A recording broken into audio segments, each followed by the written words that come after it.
Not on the Manchester United tour.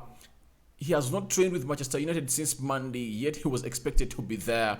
Ronaldo Cristiano is the man we are talking about. Everyone is saying that he is going to Chelsea. And here onto the Rokani Media Football, we said, why not do our viewers a favor to bring them how Chelsea will line up with Cristiano Ronaldo if at all they sign him in there for you, because it's rumored that George Mendes offered him to Bayern Munich and Bayern said, no, for us we are going for Osimhen in there for you. We can't bring in a player of 37 years, yet we are letting a player of 32 years leave our team in the names of Lewandowski. Welcome to Rokani Media Football. How are you guys and where are you watching us from? I go by the names of Rokan David. Call me RD onto this channel. In there, smash the like button, comment and share. And if at all you're watching us for the very first time, endeavor to go into the lower right bottom corner, smash the subscription button. After smashing it, hit the notification bell. After hitting the notification bell, do the needful and click all. After clicking all, then you won't miss out on anything that we upload in here on this channel. Now, it's no longer news unless you've not been following up that Cristiano Ronaldo has fallen out with Manchester United.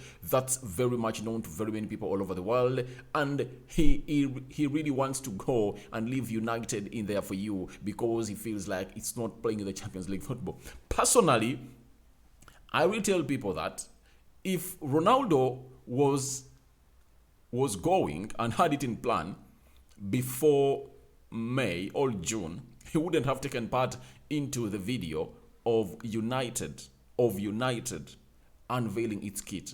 The video is there and there is a long one they're planning to release. So that means Ronaldo couldn't believe that he could really get offers to play in the Champions League. But because his agent George Mendes has very many players he manages, when he was really trading these other players and talking to the respective club owners who want these players, he chipped in Ronaldo and they told him, oh, we can. But he first offered him to Bayern Munich. Bayern said no. Even Oliver Kahn said no, we cannot have Ronaldo because he's talented. He's one of the world's greatest players of all time, but we can't have him in here. Guess what? Chelsea looks like they're really taking the grip, and Tony Boyle is trying to convince Thomas Tuchel to see to it that they bring in Ronaldo because he wants to make a marquee signing that is a star signing in there for you, for side which goes by names of Chelsea in there for you. So for that, as you know here on this channel, we go on and really bring you how a team will line up with Cristiano Ronaldo, one of the greatest players of all time in there for you. Him and Lionel Messi, I've never seen two players head to head, neck to neck, toe to toe for close to 14 years of competition in there for you. Is competition going to be dead? Let's wait and see when he really leaves United for Chelsea in there for you. Let's get straight into this predicted lineup of how Chelsea will line up with Ronaldo Cristiano. We are first using the system of 4-2-3-1. Finally, to me, I will believe that Thomas Tuchel is going to change his system of play because the system was really using a 3-4-3. We are going to talk about it later. It's going to be the last system to see how Ronaldo will fit into that system. But I 100% believe it's not suitable for very many players that he has in there for you. And him making late signings, you get, it will be very hard for those players to adapt to that system. So that means we'll really need to go to this system that I think 4-2-3-1 for starters, and maybe later he will go in and really bring in other players. Eduardo Mendy, that is no doubt, he's the first choice goalkeeper of Liverpool, of Chelsea, signed by Frank Lampard from France, and he is now the goalkeeper of Chelsea. Good goalkeeper, and he is really doing great for Chelsea in there for you. Reece James, right back, to me, he's one of the best right backs in the Premier League. Him, Trent Alexander-Arnold, who else really comes in the mix? Cancelo, though Cancelo plays so much onto that left side, but Reece James is really one of those that is so much exciting to me, and I really love the way he really puts up his passes, and defensively he's better than Trent Alexander-Arnold. So to me, I really believe that he's that man that is going to come up and really be one of the best in the Premier League. This season, he was so much disturbed by injuries, and he played like the first 10-15 games of the season, then he got an injury, then he returned later towards the end of the season. But I really believe that if at all he had really played the entire season, he would have given Trent Alexander-Arnold a chase for that position of the best right back in the league. Chalobah, I'm talking about the variable Chelsea players, by the way. Chalobah is one of those players that really came in through this season, playing very well for Chelsea, and the manager really said, all right, have given him that position. He played very many games, by the way, into that back three of Chelsea alongside Rudiger and Thiago Silva. But this time we are really starting with a 4-2-3-1 system, and he is into the mix. In there, it would have been Rudiger, but Rudiger left Chelsea. It would have been Christensen, but Christensen left Chelsea for Barcelona. Rudiger left Chelsea for Real Madrid. So who are we talking about? You're talking about Chalobah partnering up with the Brazilian Thiago Silva. 38 years of age. This lad is just something else. He's just something else to me. His age does not affect him on the field of play. He's good in all aspects of the game, defending and really giving them the direction while going forward. He's confident with the ball. You can use him as a reference point. I mean, it's him being a central defender, but he's one of those defenders that is so good onto the ball in there for you, and Chelsea gave him a new contract. So in that central defense, we are having him. Then Ben Chilwell returning from injury. Marcus Alonso on his way to Barcelona. Personal terms have already agreed. That's why he's not into this team. And he comes back from a long injury spell for Chelsea. I saw him, by the way, when Chelsea were training. He was one of those that was so much happy to return back. And he was one of the players that we returned earlier than other players in there for you. So he's training with Thomas Tuchel, and Chelsea is trying really to do up things, and they're really going to go to America to do their pre-season training in there. All right. So the back four has Reece James as the right back, Ben Chilwell left back, Chalobah playing on the right side of the central defense, and a player who goes by the names of Thiago Silva, one of the best defenders I've seen for the past 10 years, playing into that central defense with a side which goes by the names of Chelsea. We go to that double midfield pivot in there for you. That is a man who goes by the names of Jorginho in there for you, playing alongside a man who goes by the names of Kovacic. I've chosen these ones because I think they complement together. Someone will say, why not N'Golo Kante? No, I think N'Golo Kante has shifted from the N'Golo Kante we knew to a new N'Golo Kante who really wants to go on and score goals. But when you look at Jorginho and Kovacic, they are so much disciplined into these positions. When you're playing a double midfield pivot, you need to be so much in communication with your partner you're playing that area with. If you really go and you don't tell him that you're going, he will also find himself pulled by the ball. Yet that area needs to be patrolled by one player. One of these two needs to be really patrolling that area to really give shield to the back four in there as they're standing. So to me, I really believe that Kovacic and Jorginho, for the games I've seen them playing together, Jorginho is so much restrictive. He gets that ball and he lets Kovacic do the box-to-box role, because Jorginho is so much good at giving cover to the back four and really receiving that ball and acting as a reference to the entire team, those playing ahead of him and those playing behind him. That is Jorginho in there for you, the Italian. So I will believe that Kovacic and Jorginho will play it better into this system of play. Maybe later you can bring in N'Golo Kante, especially to take over into that Kovacic position, but you can't really give N'Golo Kante ahead of these two because of his age and his display now. He wants to go forward a lot. He is even shooting, wants to score goals. I think him not winning the Ballon d'Or really affected him because he thought that what limited him is the goals. Yeah, it's hard to win Ballon d'Ors when you don't have goals. That's it. That's the fact. So to me, I 100% believe that it's really something that this lad should go on and do in there for you. So Thomas Tuchel, to me, I will believe that that should be that pivot, if at all he's going to go for a 4-2-3-1. Obviously, I know he's really going to go for this, and a 3-4-3 might come in later in there for you. Then we are talking about the three midfielders in the attacking side. That is Kai Havertz. Kai Havertz is one of those players that has not yet unleashed his full potential of football. Those who saw him away in Germany really think he has a lot to offer to this game of football. And right now, we've not yet seen even half of what Kai Havertz is really good at. And obviously, what is affecting him is simple. The system of play at Chelsea is affecting him a lot. That's it. The system of play at Chelsea is affecting him a lot. And I think that's why you see him at Germany. He really goes ahead to thrive a lot. I think he thrives better in a 4-3-3 and a 4-2-3-1 when he's playing behind the center forward, or when he's playing wide. You get from wide as a right attacking midfielder in there for you. So to me, I've put him in that position because I know that's where one of his strengths is, and that's how you can really get the full potential of Kai Havertz in there for you. Then in the central attacking area of the midfield, that is Mason Mount. He's really good. He's really good. He has proven me right. He has proven me wrong most times, but my query is always simple, that what he does is not what a central attacking midfielder does. A central attacking midfielder gives team direction. He dedicates the game. He dedicates the tempo of the game. That's what Mason Mount is not doing for me. Yeah. He's not doing that for me. I don't see it. You get? He's so much direct. He very much wants to shoot. And he's greedy. He's greedy and selfish. That's why you see him having more goals than his center forward. But any central attack midfielder needs to be really so much focused on really creating chances and having very many assists for his team. When you look at, let's look at him in here. When you look at a player who goes by the names of Mason Mount. Mason Mount. Mason Mount. When you look last season for Chelsea, in the Premier League, he scored 11 goals. And how many did Lukaku score? You get?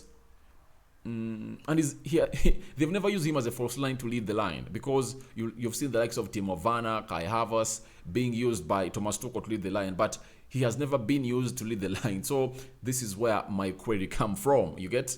He is really a player who is so much self-centered and selfish. He had 11 goals in 32 matches with 10 assists in there for you. Those are 21 goal involvements in there for you. Champions League, he played 7 games and scored 1 goal. All right, 10 assists, not bad, but I will believe that he can do better. He can do better. In a team like that of Chelsea, where you really have players that really make good runs, you can even put up 20 assists, by the way, because Mason Mount is really talented, but he needs to really improve on that control, the game control. I tell people that the reason why I really rate Odegaard highly than Mason Mount and Bruno Fernandes is he gives his team control of the game. He gives them the tempo in the central axis. You get? In the final third, he's not greedy. He only shoots when he is in the best position or when that's the only option left for him. But if at all that's not the only option left for him, he doesn't shoot. The same applies to Kevin De Bruyne. That's why these two really give a game more control. And that's why Erik ten Hag had to go in and bring in a player who goes by the names of Eriksen, because Danny Van Beek is good at giving you control. Yes, years back he was, but I think the manager is doubting him because of the time he has spent without playing football. He has lacked enough regular time of playing football. So that means he doesn't really have that practically in the game of play. When you look at Bruno Fernandes, for him he can't, because he's like a Mason Mount. You get? So a central attack midfielder needs to give a game more control in there for you. So he should really improve on his game in those aspects, but he's a good player. On the left, attacking side of the midfield, Christian Pulisic. Obviously, rumors having that Chelsea wants to sell him to Juventus, but 100% believe you can't lose a Christian Pulisic. Then who are you going to use? Raheem Sterling? I think he has lots of things to his game that the system is so much blocking the career of most of Chelsea players. Look at Hakim Ziyech wanting out of Chelsea. Very much talented. The system is really blocking him from unleashing his full potential of the player that we know. You get? So 100% believe they should really go ahead and do the needful to go ahead and really change the system, especially Thomas Tuchel and his team in there for you. Then, who is leading the line? Obviously, the man we are talking about, CR7, Cristiano Ronaldo in there. For in a system like that, Ronaldo can get you close to 30 goals a season in the Premier League. Trust me. Because Christian Pulisic will create Reece James and Ben Chilwell will really move well on those flanks. You get? As the fullbacks. Then Kai Havertz, obviously, not selfish, enjoying the game, and he will come in and really create lots of chances in there for you. Even Mason Mount may really create some good chances for Ronaldo in there for you, because Ronaldo really is good at running. And by the way, To me, he's the best header of the ball in world football. And when you look at Ben Chilwell and Reece James bringing those crosses, it obviously comes to your mind that he is really going to be fed in with crosses and really meet them and really head them into the back of the net, especially in corners. Chelsea has lots of people. He has Ronaldo, it will be having Jorginho, it will be having Thiago Silva. You get those three can really team up and do good set piece practices, and they can come in and really score very many goals using their heads, especially in set pieces and very many other aspects of life, as far as aspects of the game, as far as crosses are coming from either the left side or the right side in there for you. So that's the first system we talked about onto this channel. Then let's get into this that most of you think Chelsea should play in there for you. This is the system that he really used last season a lot. I don't love it. I think he doesn't execute it well like Antonio Conte. For Antonio Conte, you see him executing it very, very well. But for Thomas Tuchel, the system really caused problems to him in there for you. Obviously, Eduardo Mendy will be in goal. We are talking about the back three in there for you. Chalobah playing off the right side of the central defense. Remember, it's going to be the three-man central defense with Thiago Silva playing centrally in the three-man defense and Malanga Sarr playing on the left side of the three-man defense. Let's not talk about Nathan Ake because he's not yet in. The time is going to come when they come in. I'm talking about the players available because Azpilicueta is going to Barcelona. Rudiger left, Christensen left. So these are the only three defenders that are available for Chelsea that can play into the back three. And we've ever seen Thomas Tuchel playing with them in a single game last season, especially that game of Spurs that really led them to the final of the Carabao Cup. I think was it Carabao Cup or FA Cup, one of those. He played with these people in there for you. So that is the back three. Malanga Sarr coming on to play on the left side of the central defense. Then in the central, we have Thiago Silva and Chalobah playing off the right side in there for you. Let's go to the wing backs. Talking of wing backs, Reece James playing as a right wing back in there for you, patrolling that entire flank in there for you, and he enjoyed playing such a system. Ben Chilwell playing on the left flank into that system in there for you of a side which goes by the names of Chelsea. Then let's talk about the two sitting midfielders in there for you that are really going to come in and do the needful for this lineup in there for you. Let's see who they are into the system. We are having Kovacic and Jorginho. Jorginho gives you the holding play. You get to shield the back four in there for you. Then Kovacic gives you that drive. He's a box-to-box midfielder who is proven to me, and I know he really has control of the game. He knows when to release, he knows when to pass. Things that N'Golo Kante used to do back days, and he shifts from them. He no longer does that. N'Golo Kante also wants really to be taken as a utility player, yet he's not a utility player. He was a good player because of his work rate and patrolling around that central axis, and whenever he got the ball, he could just pass it, and he only made a run when it's right. But nowadays, he wants even to take off players and really try to go ahead and shoot. So I think he's spoiled. That's why he's not in my team. These are my opinions, guys. I don't know what your opinions are, but these are my opinions in there for you. Then it's a 4-3-2-1. Then let's talk about the two forwards, the two creative midfielders in there for you. That is Kai Havertz in there for you, and the man who goes by the names of Mason Mount. Those are my two.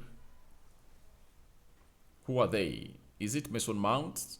This is Kai Havertz and Mason Mount, obviously. Kai Havertz and Mason Mount are the man that are really going to play behind my centre forward of the day. Obviously, you know him. He is none other than Cristiano Ronaldo Andre Santos in there for you. So that is it. In the two systems I've talked about, Ronaldo in a 4-2-3-1 and a 3-4-2-1.